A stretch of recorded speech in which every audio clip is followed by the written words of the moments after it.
My name is Madeline Grace Parker, and I'm 34 years old. I've been living in Singapore for 5 years as a regional manager for an American IT company.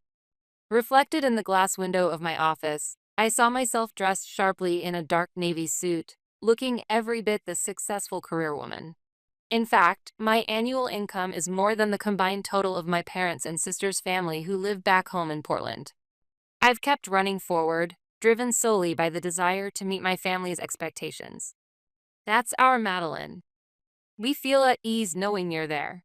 You're so cool, sis. Those words were my fuel. As the eldest daughter, I had to be the one holding it all together. Ever since I was young, my mother kept telling me that, and over time, those words became a kind of curse called responsibility that clung to me like a shadow. One night, a pop-up notification appeared on my laptop screen. It was a video call from my mother. When I answered, I saw her beaming smile, and behind her, my father waving a bit shyly.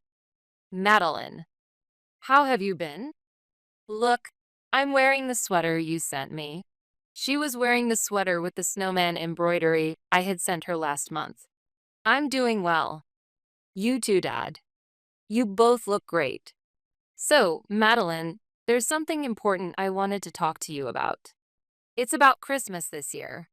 On the other side of the screen, my mother looked a bit hesitant but stared at me with hopeful eyes. She lowered her voice theatrically and exchanged glances with my father before laughing. We talked it over and booked the perfect gift. It's a 10-day luxury cruise around the Caribbean. On the other side of the screen, my mother waved a brochure in front of the camera. It showed a massive, gleaming white cruise ship gliding through a turquoise blue sea. That's amazing. Have a great time. When I said that, my mother waved her hand dramatically. Oh, come on. What are you saying? This is a family trip. It's a trip for you. It cost around $10,000, but we don't need any help with the money. So hurry up and come home. It wouldn't be a real family trip without you, my father added with a bit of embarrassment. Those words slowly seeped into the softest part of my heart. A place just for me. It wouldn't start without me. Thanks to all the hard work you've done, our family can stand tall. You're the pride of this family. It was nearly impossible to take more than a week off during the busy season. But what came to my mind was a vivid image of all of us laughing together on the sparkling cruise ship deck. All right. I'll see what I can do to rearrange my schedule. Yay! That's our daughter. Natalie and the others will be thrilled. Hearing my mother's excited voice, I felt warmth swell in my chest. Yes, this is what I've been working so hard for. The next day, I made an earnest request to my boss. It was unheard of for the head of the Singapore branch to take a long holiday right before Christmas, but I pleaded, saying, it's a major family matter, and somehow managed to secure 10 days off. 2 weeks later, with the itinerary my mother had sent in hand, I headed to the airport. The departure lobby was packed with people about to go on holiday. Even so, my heart felt strangely calm. I took out my phone and sent a short message to one person. It was to my cousin, Lily Thompson. She's the only one who truly knows everything about me. I'm heading back to Portland for Christmas. I'll be in touch. Almost immediately, she replied. Safe travels. Will you have time to meet? I'm so excited to see you. A warm Christmas with my family was waiting on the other end of the 17-hour flight. Just thinking about it made any fatigue disappear. As I watched the lights of the city where I had built my success grow smaller outside the plane window, I whispered in my heart, wait for me. I'm coming home soon. It wasn't out of a sense of duty as the eldest daughter, but out of pure love and the joyful anticipation of the perfect vacation ahead. When I landed at Portland International Airport, I was greeted by the chilly, damp winter air I knew so well. Christmas wreaths decorated the terminal, and a cheerful recording of a carol choir singing Merry Christmas echoed through the space. The scenery flowing past the taxi window was one I had known since childhood. The rooftops and garden trees of the houses were all adorned with colorful lights. From every window, it seemed as though warm light and the sound of family laughter spilled out into the night. My heart, too, seemed to bounce in response to the glow. The taxi entered the familiar neighborhood. From the corner, the third house came into view, the one I grew up in.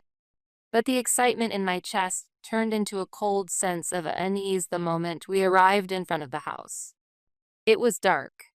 This time of year, it should have been the brightest on the block, with my father's extravagant string lights hanging from the roof and the blinking reindeer decorations on the porch.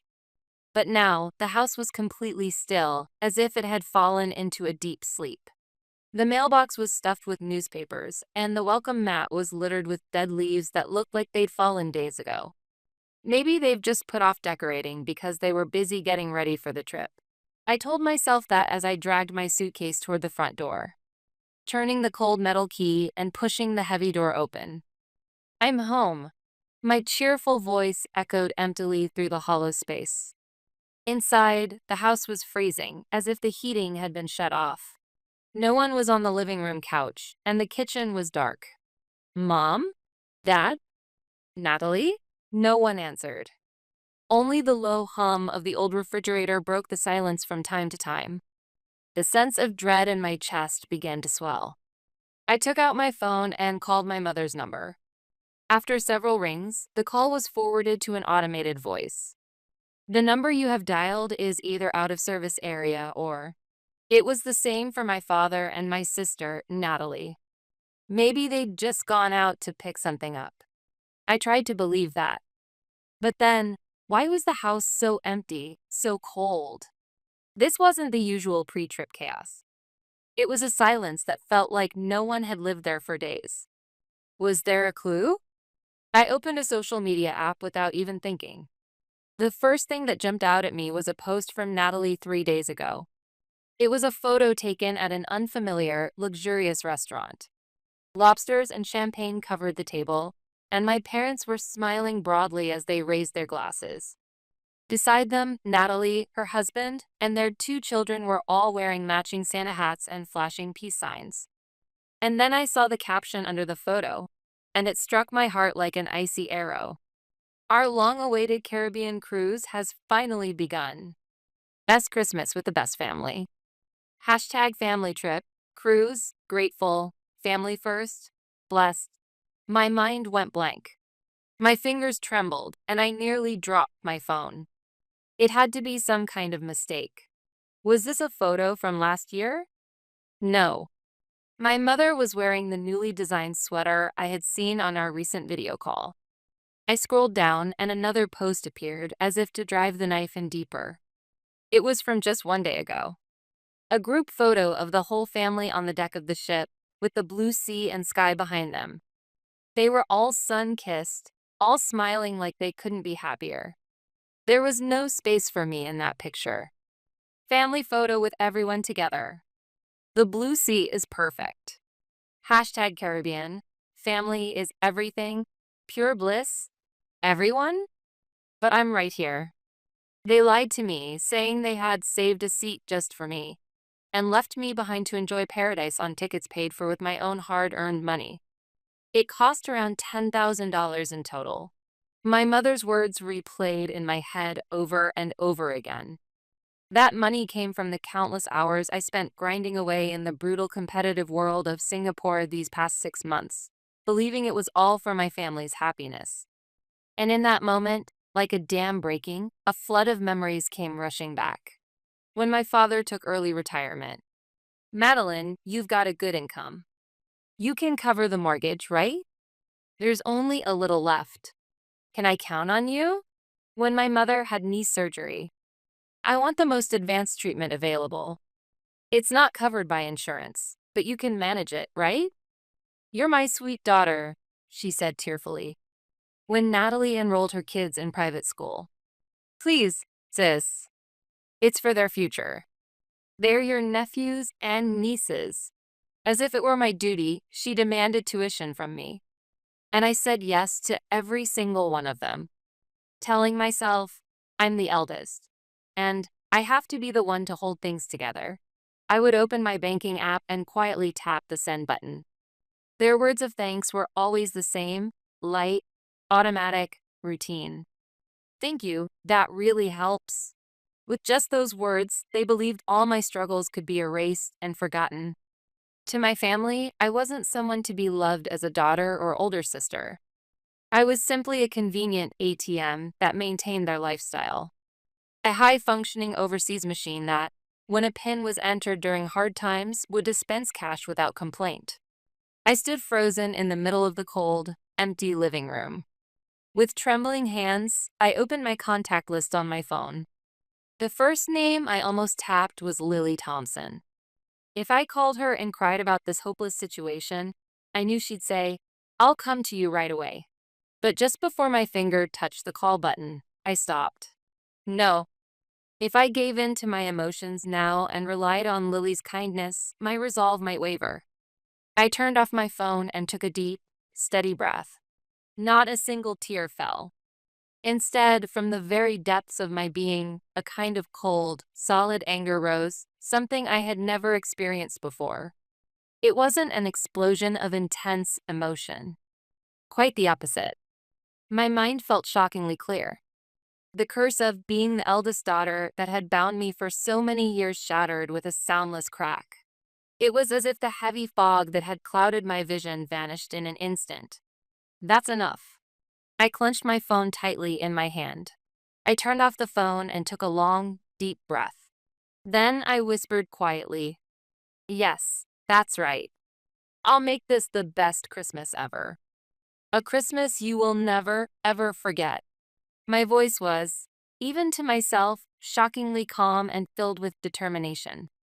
My revenge begins now. As I waited for dawn to break, I opened my laptop. First, I gathered the past 10 years' worth of emails and bank transfer records into one folder. My father's mortgage payments, my mother's expensive medical bills, my niece and nephew's summer school fees. The list of dates and amounts was a reflection of my life. They were undeniable evidence of the time and emotions I had sacrificed. Next, I opened a new notepad app and began listing everything I needed to do. There wasn't a single hint of hesitation in my fingers. By the time I finished the list, the sky outside was beginning to lighten. I took a shower and changed into a plain black pantsuit, simple, but it felt like armor made for battle. The face reflected in the mirror looked more resolved than it had in years, despite the lack of sleep. I quietly opened the front door and stepped into the cold air, still lingering with traces of night. My destination, the private banking department of the main bank, towering in downtown Portland. The receptionist greeted me with a mechanical tone, but the moment I gave her my name and account number, her demeanor changed to one of polite attentiveness. Perhaps it was because my name belonged to someone who regularly made large international transfers and held significant assets with them. I was promptly led into a private room behind a heavy mahogany door. Soon, an older gentleman entered and took a seat in front of me, introducing himself as Bennett. He was the man in charge of managing my assets. "Ms. Parker, your sudden return. May I ask if there's some urgent matter?" His voice carried the courtesy expected toward clients, laced with the cautious tone of someone trying to gauge the reason behind an unannounced visit. "Yes, Mr. Bennett. I've come today to have a number of matters handled immediately." I pulled a note from my handbag and placed it on the table. Then, I looked him directly in the eyes and spoke. "First, I need you to cancel all automatic transfers currently set up from my account, effective today. The transfers to Daniel Carter and Hannah Morgan. Also, the deposits into the Educational Loan Trust under the name of Natalie Brooks. All of them." Mr. Bennett's eyebrows moved slightly. "All of them, ma'am? Has something happened with your family?" "It's a personal matter. Please proceed with the request." My voice was surprisingly flat, even to myself. It carried no emotion, only facts. "Next, and this is the most important point," I continued. "I want the access I previously granted to Daniel Carter, power of attorney for my account, fully revoked. Right here. Right now." At those words, Mr. Bennett's expression visibly changed. This wasn't merely the cancellation of scheduled transfers. It signaled a complete breakdown of trust within the family. He was momentarily at a loss for words before he cautiously spoke. Understood. However, Ms. Parker, if we revoke the power of attorney, your parents will no longer be able to access even a single cent from your account, not even in an emergency. Are you absolutely certain about this? Yes, I replied calmly but firmly. That is exactly my intention. Seeing my unwavering attitude, Mr. Bennett seemed to understand that asking any further would be pointless. He nodded silently and began operating his tablet, printing out several documents. Then, if you would kindly sign these documents. He handed me a small stack of papers. A cancellation form for the automatic transfers. A formal notice revoking the power of attorney. I took out my fountain pen and signed each one smoothly. The only sound in the quiet room was that of ink soaking into the paper. When I had signed everything, I set the pen down and returned the documents to him. These procedures will be completed today, correct? Of course. Everything will be updated in our system by the end of business today. Good. Thank you very much. I rose quietly, bowed slightly, and left the room. As the elevator descended, my reflection in the glass showed no trace of emotion. All I felt inside was a cold sense of satisfaction, like the kind that comes after completing a task perfectly. 15 minutes by taxi from the bank. In a district lined with historic brick buildings stood the Price Law Office. After I gave my name to the receptionist, I was immediately shown to the back office. I sat down firmly in the chair across from Logan Price, the attorney, and got straight to the point. Mr. Price, I am here today to draft a new will. All existing versions are to be nullified. I recounted the events from the night before through this morning, presenting them in strict chronological order, with no emotion attached. That sounds incredibly difficult. Now, how would you like to proceed with the changes? I want to leave my entire estate to my cousin, Lily Thompson. This includes all real estate, securities, trusts, bank deposits, and life insurance payouts currently in my possession. And Daniel Carter, Hannah Morgan, Natalie Brooks, and her children? Not a single dollar, I said firmly. I want that clearly written into the will in such a way that it is legally indisputable. Mr. Price nodded slowly. Under Oregon law, there is no forced heirship that guarantees a portion of an estate to spouses or children. As long as your intentions are clearly documented and the procedures are followed properly, it will be extremely difficult to contest. However, they may attempt to challenge your mental competence. I'm expecting that, I said preemptively. So please also arrange for legal documentation proving that I am in a completely sound and stable mental state today. If necessary, I'll obtain a certified evaluation from a third-party specialist. At those words, Mr. Price smiled faintly for the first time. It was a smile that seemed to mix admiration with a hint of pride. Truly impressive. I promise to protect your intentions with the strongest legal shield possible. He immediately called in his assistant and instructed them to prepare the necessary documents. A draft of the new will. Documents related to the establishment of a trust. I picked up the pen and signed my name on the final page. Madeline Grace Parker. It was a signature of oath, one that marked my break from the past and my choice to live as a new version of myself. 5 days had passed since I began my quiet war in Portland. During that time, I had stayed at a downtown hotel and kept myself completely disconnected from everyone. The legal procedures with Mr. Price were moving forward steadily, and an unshakable fortress was taking shape around my assets, one that no one could breach. And then, the day arrived. The day my family would be pulled back from their Caribbean paradise into the real world. The first trigger came from Natalie Brooks. A short message appeared on my phone. Sis, where are you? My debit card isn't working. Is there some kind of system error?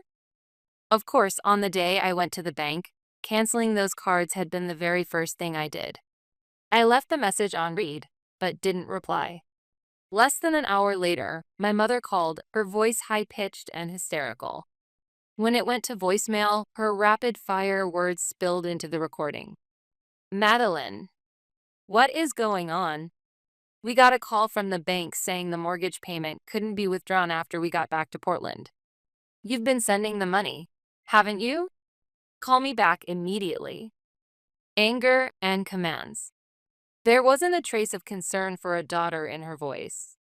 Only frustration about their own lives being disrupted, swirling like a storm. And then, that night, the call finally came from my father. He had likely realized just how serious the situation was. I took a slow, deep breath. There was no longer any need to run. I set the phone to speaker mode and answered the incoming call. Hello. At the sound of my calm voice, my father seemed momentarily at a loss for words. Madeline. Finally. What the hell is going on? The cards are frozen, the mortgage is overdue, and the bank says the power of attorney has been revoked. This has to be some kind of mistake, right? Explain it to me. Behind his words, I could hear my mother's shrill voice. Let me talk to her. I'll handle this. And Natalie's saying, Dad, calm down. I listened to their panic with a calmness as if I were hearing about something happening in a distant country. Then I quietly spoke. It's not a mistake, Dad. I handled every bit of it myself. Wow, what? Why would you do something like that? Why, you ask? For the first time in my life, I cut my father off. While you were enjoying your family Christmas on a Caribbean cruise ship, I arrived alone at the airport in Portland. While you were posting about your greatest happiness on social media, I sat in a dark, freezing house and realized I had only ever been a source of money to you. The other end of the line fell silent, as if struck dumb. The blade of truth cuts deeper and heavier than any excuse. Eventually, my mother must have snatched the phone. A shrill voice burst from the speaker. What are you talking about? We thought you had gotten the dates mixed up. We were waiting for you. Please stop lying, Mom, I continued quietly. You said you had saved me a seat. But the airline tickets and cruise fees were paid for with the money I sent you, weren't they? It wasn't hard to check. My name wasn't on any reservation list. And the itinerary you sent me was 3 days off. You never intended to bring me in the first place. That's. It's enough, I said, once again cutting off their words. For years, I was your ATM. I sold pieces of my life so you could live in comfort and keep up appearances. But it's over now. This service has been permanently discontinued. Madeline, how can you say that? We're family. My father's voice came through, pained and desperate. But his words no longer reached my heart. Yes, we are. And that's why I'm giving you one final gift as a family. The wonderful opportunity to stand on your own 2 feet. Figure out the mortgage. Pay for Natalie's children's tuition. Do it yourselves. That's what real independence means. Wait, Madeline. Please, just let us talk. There's nothing left to say. With those words, I calmly but firmly pressed the red end call button. The ringtone began again almost immediately. Message notifications flooded in one after another. I ignored them all and, without hesitation, blocked every single contact from my family. When I set the phone down on the table, complete silence returned to the room. It felt as if I had finally removed a heavy suit of armor I had been carrying for years. A deep sense of liberation washed over me. That night, I made one more call to the only person I still needed to speak with. My cousin, Lily Thompson. She lived a modest but happy life in the suburbs of Portland with her husband, 2 kids, a dog, and a cat. After a few rings, I heard a warm voice say, Hello, Madeline? Lily, it's been a while. Do you have a moment to talk? Of course. What's going on? I saw your message that you were back in Portland and was just about to reach out. I saw Natalie's post. How was the cruise? She must have assumed I had joined the family vacation. Something inside me, tight for days, loosened slightly at the sound of her unguarded voice. I told her everything. The betrayal by my family. The decisions I had made. And how I had asked Logan Price to prepare a will leaving my entire estate to her. Lily went silent on the other end. Then, after a long pause, she spoke in a trembling voice. Madeline, oh my God. I've seen how much you've sacrificed for that family all these years. You've always held them together as the eldest daughter. But they relied on you far too much. Even though I watched it happen up close, I couldn't do anything. I'm so sorry. You have nothing to be sorry for, I said gently. You always saw the real me. Just that was enough to save me. But, oh well? That kind of money. I can't accept it. This isn't a gift for you, Lily. This is my will. It's proof of my decision not to give a single cent to those who spent their lives exploiting mine. And that's why I want you to receive it. Because you're someone who will understand exactly what that money means. I heard Lily quietly sobbing on the other end of the line. Okay, Madeline, I accept your feelings. And I promise you, I am and always will be your true family, no matter what. Those words soaked into my heart like a warm light, more valuable than any fortune. Tears traced silently down my cheeks. They weren't tears of sadness. They were tears of relief and gratitude, long withheld over these past few days. Thank you, Lily. After hanging up, I opened the window of my hotel room wide. The cold winter air of Portland poured in, filling the entire room. It felt like that air was purifying my past and signaling the start of a new future. On my final morning in Portland, the sky was a brilliant, cloudless winter blue. I had booked a direct flight back to Singapore, departing that afternoon. There was nothing left in the city I felt attached to. The plane took off, and the city of Portland grew smaller beneath me. The house I had severed ties with had become a tiny, indistinguishable speck. Goodbye to my past. Goodbye to the curse that once bound me. A year has passed since then. From my office window overlooking the high-rise skyline of Singapore, the vibrant city stretches out again today. As the lead on a new project, I now manage a world-class team gathered from all over the globe. The work is stimulating, and on weekends, I go hiking with like-minded colleagues or explore new restaurants. At my side are not people trying to bind me through blood or obligation, but true companions, those who laugh with me as we pursue the same goals. One afternoon, I noticed an international letter placed on my desk. The sender was Lily Thompson. Inside the envelope was a neatly handwritten letter describing her recent life, along with a photo. In the photo, Lily and her family were smiling brightly. The letter read, I ran into Natalie the other day. She's apparently working part-time at a supermarket. I heard Uncle Daniel and Aunt Hannah had to give up their house because they couldn't keep up with the mortgage. They're now living in a small apartment. She looked at me with a hint of resentment, but I didn't say a word.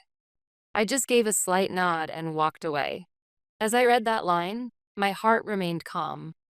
There was no pity, no guilt, not even a sense of victory. It simply felt like hearing about people in a faraway country, people who no longer had anything to do with me. They are living the consequences of their choices. And I, too, am living the consequences of mine. Madeline, what you entrusted to me is worth more than money. It is the courage to live with integrity. We plan to build a modest but grounded and genuine happiness. I'm truly grateful that you've reclaimed your life. After reading the letter, I gently placed the photo of Lily and her smiling family on my desk. My decision had not been a mistake. It was not made to bring unhappiness to anyone. It was the best choice for me and for the people I truly care about to finally live in a way that brings real happiness.